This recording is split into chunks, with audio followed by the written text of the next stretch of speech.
वैसे जरूरी नहीं है, लेकिन वीडियो को लाइक या फिर डिसलाइक कर दिया करें। मूवी स्टार्ट होती है तो हम क्लिंट बार्टन यानी होकाई को देखते हैं अपनी फैमिली के साथ टाइम स्पेंड कर रहा होता है। उधर थैनोस के साथ पूरी एवेंजर्स की टीम लड़ रही होती है, लेकिन अब क्योंकि थैनोस को वो 6 के 6 इन्फिनिटी स्टोन्स मिल चुके थे, जिसकी मदद से फाइनली वो चुटकी बजा देता है, जिसकी वजह से यूनिवर्स की आधी पॉपुलेशन खत्म हो जाती है और उन्हीं में ही क्लिंट की फैमिली भी मारी जाती है और अब उसकी फैमिली में सिर्फ वो अकेला ही सर्वाइवर था। अब पहले तो यहाँ पर क्लिंट बार्टन यानी होकाई को कुछ भी समझ नहीं आता कि आखिर उसकी फैमिली कहाँ चली गई, लेकिन जब उसके सामने सारी रियलिटी आती है, यानी उसे पता चलता है कि थैनोस की वजह से उसकी पूरी फैमिली खत्म हो चुकी है, तो यहाँ पर वो फाइनली ये डिसाइड कर लेता है कि इस दुनिया में जितने भी बुरे लोग हैं उन सबको मार डालेगा। इसीलिए अब वो फाइनली क्लिंट बार्टन वाले रूप को छोड़कर एक मास्क पहने किलर वाले रूप में आ चुका था। इसके बाद सीन शिफ्ट होकर टोनी स्टार्क यानी आयरन मैन और नेबुला पर आता है, जो कि टाइटन्स प्लेनेट से अपने शिप में बैठकर अर्थ के लिए जा रहे होते हैं। अब इस सफर में उन्हें टोटल 22 दिन गुजर चुके थे। अब इन 22 दिनों के बाद उनके पास खाने और पीने का सारा सामान भी खत्म हो चुका था, जिसकी वजह से टोनी स्टार्क की हालत भी अब काफी खराब हो चुकी थी। अब क्योंकि नेबुला तो एक रोबोट थी, इसीलिए उस पर खाना और पानी ना मिलने का कोई भी असर नहीं होता। जो डिफिकल्टीज भी थी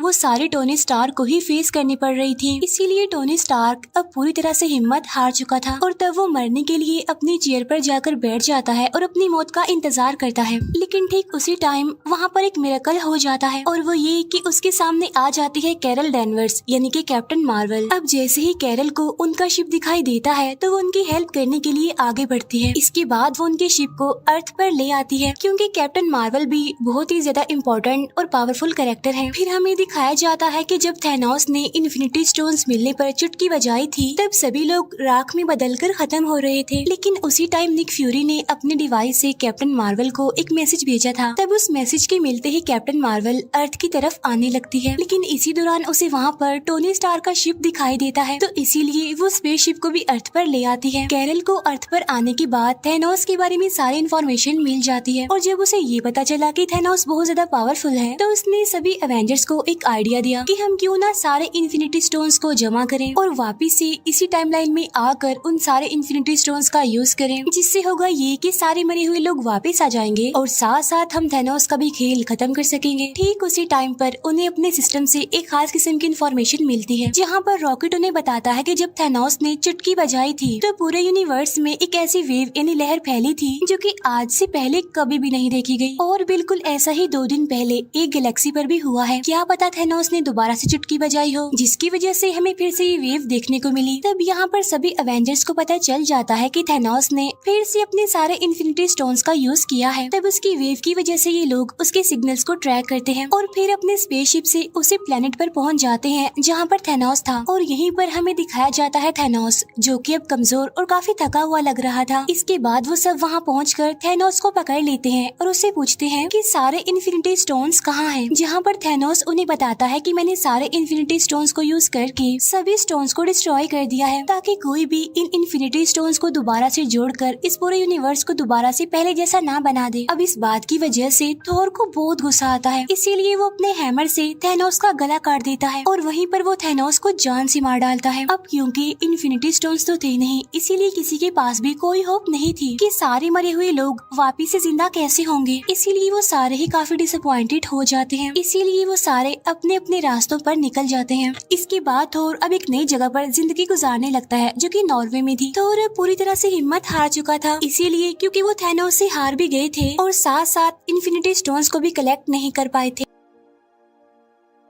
थोर बिल्कुल लेजी हो गया था। वो अलग अलग तरह के नशे भी करने लग गया था, जिसकी वजह से वो फैटी भी हो गया था। दूसरी तरफ हल्क ने अपने ब्रूस बैनर और हल्क की बॉडी पर कुछ साल काम करके उन दोनों बॉडीज को मिला दिया, जिससे फाइनली वो बन गया प्रोफेसर हल्क, जिसमें हल्क की पावर्स के साथ साथ ब्रूस बैनर का तेज दिमाग भी था। दूसरी तरफ हम देखते हैं कि कैप्टन अमेरिका ने एक ग्रुप बनाया है, जिसमें वो सर्वाइवर्स को सिखाता था कि जो टाइम गुजर गया हमें उस पर नहीं, बल्कि जो हमारा आने वाला कल है यानी हमारा जो फ्यूचर है हमें उस पर फोकस करना चाहिए। अब जिंदगी को मजीद किस तरह से अच्छा बनाया जाए वो इस बारे में काफी डिस्कशन करता रहता था। टोनी स्टार्क यानी आयरन मैन ने पेपर पोट से शादी कर ली थी और उनकी एक बेटी भी थी। यहाँ पर टोनी अपनी फैमिली के साथ एक पुरसुकून लाइफ गुजार रहा था जिसका अब दुनिया से कोई लेना देना नहीं था। इसके बाद 5 साल गुजर जाते हैं। जब एंट मैन पिम पार्टिकल्स लेने के लिए गया था तो थैनोस की चुटकी बजा देने की वजह से वो वहीं पर फंस गया और जिस लैब में वो गया था वो एक वैन में थी, लेकिन वहाँ पर एक चूहा होता है जिसकी वजह से वो मशीन फिर से स्टार्ट हो जाती है, जिससे होता ये है कि एंट मैन यानी स्कॉट लैंग फिर से हमारी दुनिया में वापस आ जाता है। अब जिस दुनिया में वो गया था वो हमारी दुनिया से बिल्कुल अलग थी। वहाँ का डायमेंशन, वहाँ का टाइम, सब कुछ हमारी दुनिया से बिल्कुल अलग था। अब क्योंकि टाइम तो बिल्कुल अलग था तो इसलिए उस दुनिया में गुजारे गए 5 घंटे इस दुनिया के 5 सालों के बराबर थे। और जब थैनोस ने आधी पॉपुलेशन को खत्म कर दिया था तो उस इंसिडेंट को 5 साल गुजर गए थे, लेकिन उस दुनिया में सिर्फ 5 घंटे ही गुजरे थे। और जब स्कॉट लैंग उस दुनिया के 5 घंटे गुजार कर अपनी दुनिया में आता है तो वो देखता है कि सब कुछ बदल चुका है और उसकी बेटी भी 5 साल ज्यादा बड़ी हो गई थी। इस सारे सिचुएशन को जानने के बाद स्कॉट अपने फ्रेंड्स यानी अवेंजर्स के पास जाता है और वो उन्हें बताता है कि थैनोस की चुटकी बजाने के बाद इस इंसिडेंट को 5 साल गुजर गए हैं ना, लेकिन उस दुनिया में तो सिर्फ और सिर्फ 5 घंटे गुजरे हैं। स्कॉट यहाँ पर कैप्टन अमेरिका को बताता है कि अगर हम पिम पार्टिकल और उस दुनिया को यूज करना सीख जाएं तो हम 5 साल पीछे जाकर सभी होने वाले एक्सीडेंट्स और गलतियों को ठीक कर सकते हैं। तब उसकी इस बात पर स्टीव यानी कैप्टन अमेरिका एग्री करता है और अब एंट मैन, कैप्टन अमेरिका और ब्लैक विडो तीनों मिलकर हेल्प मांगने के लिए टोनी स्टार्क यानी आयरन मैन के पास जाते हैं, जहाँ पर टोनी अपनी फैमिली के साथ हिल स्टेशन पर रहता था। यहाँ पर वो लोग टोनी को अपने प्लान के बारे में बताते हैं कि अगर हम उस दुनिया को सही से यूज कर लें तो हम टाइम में पीछे जाकर सभी हादसों को ठीक कर सकते हैं और टाल सकते हैं। लेकिन टोनी स्टार्क जानता था कि इस काम में खतरा है और रिस्क है और अगर उसने ये काम कर दिया तो उसकी फैमिली भी खतरे में आ सकती है। तो इसीलिए टोनी स्टार्क उनसे ये काम करने के लिए साफ इनकार कर देता है, जिसकी वजह से वो लोग काफी डिसअपॉइंटेड होकर वहाँ से चले जाते हैं। अब क्योंकि टोनी ने तो उनकी हेल्प करने के लिए इनकार कर दिया था तो इसीलिए वो सीधा जाते हैं हल्क के पास, जो कि अब था प्रोफेसर हल्क। अब क्योंकि ब्रूस बैनर का दिमाग काफी तेज था इसीलिए वो लोगों की हेल्प करने के लिए एग्री हो जाता है। तो इसीलिए अब वो लग जाते हैं एक टाइम मशीन बनाने में, जहाँ पर एक्सपेरिमेंट्स करने के बाद उन्हें पता चलता है कि हल्क ने जो टाइम मशीन बनाई है वो ठीक तरीके से काम नहीं कर रही है, वो हमें उस टाइम पर नहीं ले जा रही जिस टाइम पर हमने जाना है। फिर हमें टोनी स्टार्क दिखाया जाता है जो कि अपने घर में जारविस के साथ टाइम मशीन पर काम कर रहा था, लेकिन तभी उसके कोड्स एकदम से एक्यूरेट हो जाते हैं जिससे फाइनली एक टाइम मशीन बन जाती है। और इसी वजह से टोनी स्टार्क को अपने डिसीजंस चेंज करने पड़ते हैं। पहले जहाँ पर वो ये सोच रहा था कि वो अपनी फैमिली को खतरे में नहीं डाल सकता, अपनी फैमिली को जाएगा, तो वहाँ पर उसकी वाइफ पेपर पोट्स आकर उसे समझाती है कि तुम हमारे लिए पूरी दुनिया को खतरे में नहीं डाल सकते, इसीलिए तुम हमारी फिक्र मत करो बल्कि पूरी दुनिया को बचाने की कोशिश करो और यही हमारे लिए खुशकिस्मती की बात होगी और एक गिफ्ट होगा। और तब टोनी अपनी वाइफ की बात मान लेता है और टाइम मशीन पर काम करना शुरू कर देता है। और इसके बाद वो सीधा पहुँच जाता है स्टीव यानी कैप्टन अमेरिका के पास, जहाँ पर वो उसके लिए उसी की वाइब्रेनियम से बनी शील्ड लेकर आता है। इसके बाद नताशा टोक्यो जाती है क्लिंट बार्टन को वापस लाने के लिए। वो उसे समझाने की कोशिश करती है कि एक नकाबपोश किलर बनकर लोगों को मारना तुम्हें सेटिस्फेक्शन नहीं दे सकता, तुम्हें सेटिस्फेक्शन तभी मिल सकती है जब तुम्हारी अपनी फैमिली तुम्हारी आंखों के सामने होगी और हम इसमें तुम्हारी हेल्प कर सकते हैं। इसके बाद रॉकेट और हल्क नॉर्वे पहुंचते हैं, जहां पर थॉर होता है। थॉर को देखकर ऐसा लग रहा था कि अब वो किसी भी काम का नहीं रहा, क्योंकि वो काफी लेजी होने के साथ साथ काफी फैटी हो गया था और अब उसका इन लड़ाइयों से कोई कनेक्शन नहीं रहा। लेकिन वो लोग उसे समझाते हैं और उसे कहते हैं कि अगर ये टाइम मशीन काम कर गई तो तुम थैनोस से अपना पुराना बदला ले सकती हो और साथ ही हम यूनिवर्स से खत्म हुए लोगों को दोबारा जिंदा भी कर सकते हैं। अब थॉर उनकी इस बात पर एग्री करता है और उनके साथ मिल जाता है और इसके साथ ही टाइम मशीन की टेस्टिंग स्टार्ट हो जाती है, जहाँ पर अवेंजर्स यानी सुपर हीरोज अलग अलग ग्रुप्स में अलग अलग टाइमलाइन के साथ अलग अलग जगहों पर जाने के लिए सेपरेट हो जाते हैं। इसके बाद हम देखते हैं कि Tony Stark, Hulk, Ant Man और कैप्टन अमेरिका 2012 के टाइम में पहुंच जाते हैं, जहाँ पर न्यूयॉर्क में वॉर चल रही थी। 2012 के टाइमलाइन के अकॉर्डिंग वहाँ पर 3 इन्फिनिटी स्टोन्स मौजूद थे, जिनमें एक था टाइम स्टोन, एक था स्पेस स्टोन और एक था माइंड स्टोन। माइंड स्टोन वही जो थैनोस ने खुद लोकी को दिया था। अब टोनी और एंट मैन स्पेस स्टोन को लेने के लिए अवेंजर्स टावर चले जाते हैं, लेकिन वहाँ जाकर एक गड़बड़ हो जाती है, जहाँ पर हल्क आकर उनका काम खराब कर देता है, क्योंकि उनके हाथ से स्पेस स्टोन निकल जाता है और स्पेस स्टोन को लोकी अपने साथ लेकर चला जाता है। दूसरी तरफ कैप्टन अमेरिका का सामना होता है स्टीव रॉजर यानी अगले कैप्टन अमेरिका से। यहाँ पर कुछ टाइम के लिए उन दोनों के बीच फाइट होने लगती है, लेकिन फाइनली लेटेस्ट वाला कैप्टन अमेरिका माइंड स्टोन को वहाँ से लेकर चला जाता है। इसके बाद हल्क टाइम स्टोन को लेने के लिए जाता है, लेकिन वहाँ पर टाइम स्टोन डॉक्टर स्ट्रेंज के पास नहीं बल्कि गुरु माँ के पास होता है। यहाँ पर हल्क गुरु माँ से टाइम स्टोन को मांगता है, जिस पर गुरु माँ उसे कहती है कि अगर मैंने तुम्हें टाइम स्टोन दे दिया तो इस पूरे यूनिवर्स में बहुत सारी टाइम लाइन्स बन जाएंगी, जिसकी वजह से हमारी टाइम लाइन बिगड़ जाएगी, जो कि मैं बिल्कुल भी होने नहीं दे सकती। तब यहाँ पर हल्क गुरु माँ को काफी समझाने की कोशिश करता है कि फ्यूचर में काफी बड़े बड़े हादसे होने वाले हैं, जिसके लिए मुझे इस टाइम स्टोन की बहुत जरूरत है, लेकिन स्टिल गुरु माँ उसकी बात नहीं मानती। तब यहाँ पर ब्रूस बैनर उसे कहता है कि अगर डॉक्टर स्ट्रेंज ने टाइम स्टोन थैनोस को दिया है तो उसके पीछे उसका कोई मास्टर प्लान जरूर छुपा होगा। अब गुरु माँ इस बात पर एग्री करती है और अब वो फाइनली टाइम स्टोन हल्क को दे देती है। अब यहाँ पर कैप्टन अमेरिका और हल्क ने माइंड स्टोन और टाइम स्टोन तो हासिल कर लिए थे, लेकिन टोनी स्टार्क और एंट मैन को अभी तक स्पेस स्टोन नहीं मिला था, जिसकी वजह से अब टोनी स्टार्क और कैप्टन अमेरिका ये डिसाइड करते हैं कि वो टाइम में और पीछे जाएंगे और वहाँ जाकर वो स्पेस स्टोन को हासिल करने की कोशिश करेंगे। और इसके बाद वो दोनों पहुँच जाते हैं सीधा 1970 के टाइम लाइन में, जहाँ पर हम टोनी स्टार्क के फादर को देखते हैं। यहाँ पर टोनी अपने फादर से मिलकर काफी खुश होता है, साथ साथ वो वहाँ से स्पेस स्टोन हासिल करने में भी कामयाब हो जाता है। लेकिन अब क्योंकि कैप्टन अमेरिका भी वहाँ पर मौजूद होता है तो इसीलिए वहाँ पर उसे पिम पार्टिकल्स भी नजर आ जाते हैं, तो इसीलिए वो पिम पार्टिकल्स को भी लेकर अपने रियल वाले टाइम लाइन में आ जाते हैं वापस। इसके बाद थॉर और रॉकेट पहुँच जाते हैं 2013 के टाइम लाइन में, जहाँ पर उन्होंने रियलिटी स्टोन लेना था जो कि जेन फॉस्टर की बॉडी में था, तो इसीलिए वो दोनों जेन फॉस्टर के लोकेशन पर चले जाते हैं। वहाँ पर जाकर थॉर अपनी मदर से मिलता है। यहाँ पर वो अपनी मदर को सारी बात समझाने की कोशिश करता है। अब क्योंकि थॉर की मदर एक जादूगरनी थी, इसीलिए वो फ्यूचर देखकर थॉर की सारी डिफिकल्टीज समझ चुकी थी और इसीलिए वो थॉर को समझाने की कोशिश करती है कि तुम्हें परेशान होने की कोई जरूरत नहीं है, क्योंकि जो कुछ भी होगा अच्छा होगा। और ठीक उसी टाइम पर थॉर अपना हाथ आगे करता है, जहाँ पर उसका हैमर भी अब उसके पास आ चुका था। वही रॉकेट भी जेन फॉस्टर की बॉडी से रियलिटी स्टोन हासिल करने में कामयाब हो गया था, इसीलिए वो दोनों वापिस से अपनी टाइम लाइन में आ जाते हैं। इसके बाद हमें दिखाए जाते हैं क्लिंट बार्टन यानी होकाई और ब्लैक विडो, जो कि 2014 के टाइम लाइन में आते हैं और यहाँ पर वो सोल स्टोन हासिल करने के लिए आए थे, जहाँ पर वो मिलते हैं रेड स्कल से। यहाँ पर रेड स्कल सोल स्टोन के लिए उन्हें बताता है कि ये स्टोन हमेशा सोल के बदले सोल मांगता है और अगर तुम सोल स्टोन को पाना चाहते हो तो तुम्हें एक सोल को सेक्रीफाइस करना पड़ेगा। अब यहाँ पर वो दोनों समझ जाते हैं कि अगर उन दोनों में से कोई एक खुद को सेक्रीफाइस नहीं करेगा तो वो सोल स्टोन हासिल नहीं कर सकेंगे। अब यहाँ पर वो दोनों एक दूसरे को बचाने के लिए अपनी ही जान सेक्रीफाइस करने के लिए भी तैयार थे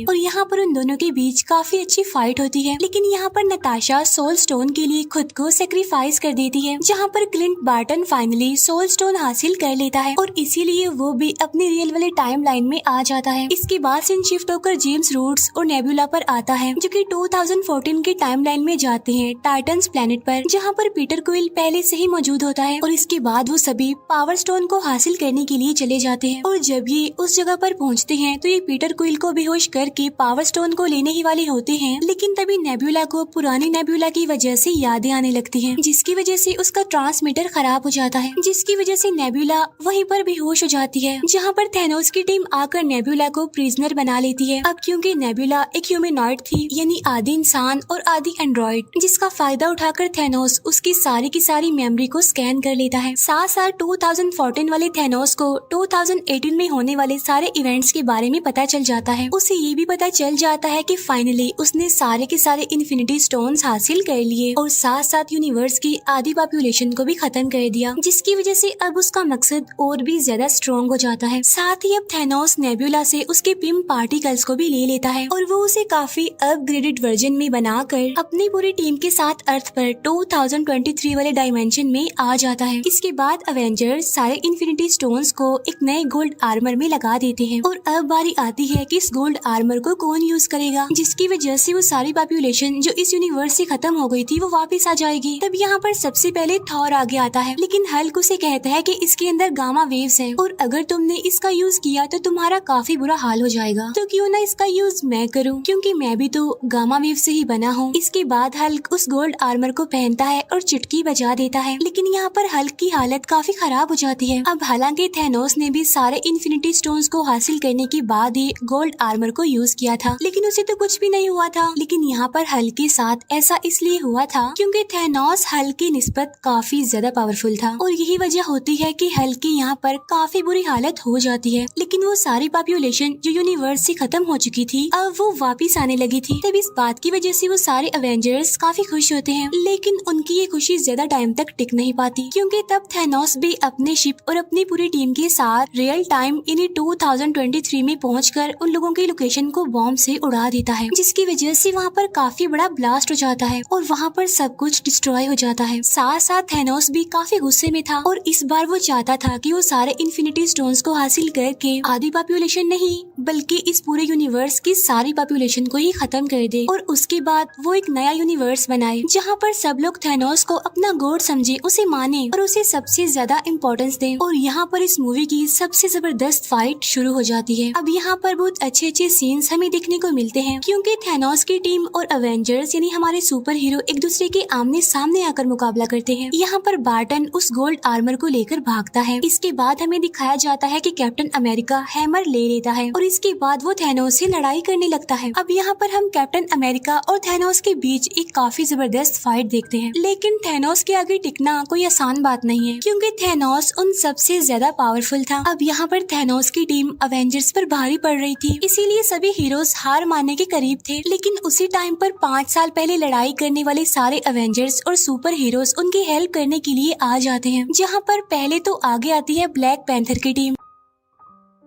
इसके बाद सेकंड नंबर पर आगे आती है वोंग की पूरी टीम और अब सारे अवेंजर्स एक बार फिर से इकट्ठा होकर थैनोस और उसकी टीम के अगेंस्ट लड़ने लगते हैं। यहीं पर हम देखते हैं कि डॉक्टर स्ट्रेंज आयरन मैन को वही इशारा देते हैं कि ये वही आखिरी प्रेडिक्शन है जो मैंने लाखों करोड़ों में से एक चूज की थी और अगर हम इस मोमेंट पर सक्सेसफुल हो गए तो हम थैनोस का खात्मा कर सकते हैं, वरना तो हमें दूसरा मौका तो नहीं मिलने वाला। यही हमारे पास आखिरी मौका है, हमें इसमें ही कुछ करके दिखाना है। अब यहाँ पर आयरन मैन थैनोस के हाथ से सारे इन्फिनिटी स्टोन्स चुरा कर अपने गोल्ड आर्मर में पहन लेता है और इसके बाद वो बोलता है आई एम आयरन मैन और ऐसा कहते ही वो भी चुटकी बजाता है, जिससे कि थैनोस और उसकी सारी टीम राख बनकर अब वहाँ से गायब हो जाती है और अब बचते हैं तो सिर्फ और सिर्फ इस पूरे रियल टाइम के हीरोज और साथ ही इस टाइमलाइन की पॉपुलेशन। लेकिन साथ साथ यहाँ पर आयरन मैन काफी बुरे तरीके से इंजर्ड हो गया था और इसके बाद यहाँ पर हम वो सैड सीन देखते हैं जहाँ पर आयरन मैन की मौत हो जाती है। इसके फौरन बाद हम टोनी स्टार्क यानी आयरन मैन का फ्यूनरल देखते हैं, जिसमें के सारे एवेंजर्स आए हुए थे। इसके बाद थोर पीटर क्विल और गार्डियंस ऑफ द गैलेक्सी की टीम के साथ निकल जाता है। अब एवेंजर्स ने ये डिसाइड किया था कि हम जिस भी स्टोन को जहाँ से भी उठाएंगे तो हमारा काम खत्म होने के बाद हम उस स्टोन को वापिस से उसकी जगह पर रख आएंगे। तो इस काम के लिए आगे बढ़ता है कैप्टन अमेरिका। अब यहाँ पर कैप्टन अमेरिका थोर के हैमर और साथ साथ 6 के 6 इन्फिनिटी स्टोन्स को अपने साथ में लेकर टाइम मशीन का यूज करते हुए हर स्टोन को उसकी जगह पर वापिस रख देता है। अब क्योंकि कैप्टन अमेरिका ने 70 साल बर्फ में गुजारे थे तो इसीलिए उसने अपनी जिंदगी को ठीक से नहीं जिया था, तो इसीलिए वापस से वो अपनी 1945 के टाइमलाइन में आकर अपने साथियों के साथ अपनी बाकी की जिंदगी गुजारता है। और जब उसका लास्ट मोमेंट आता है तो वो रियल टाइम यानी 2023 के डायमेंशन में आकर अपने साथी यानी फैल्कन को अपनी खास शील्ड देकर कहता है कि अब से यहाँ के कैप्टन अमेरिका तुम ही हो। और यहीं पर ये मूवी दी एंड हो जाती है। Thank you for watching.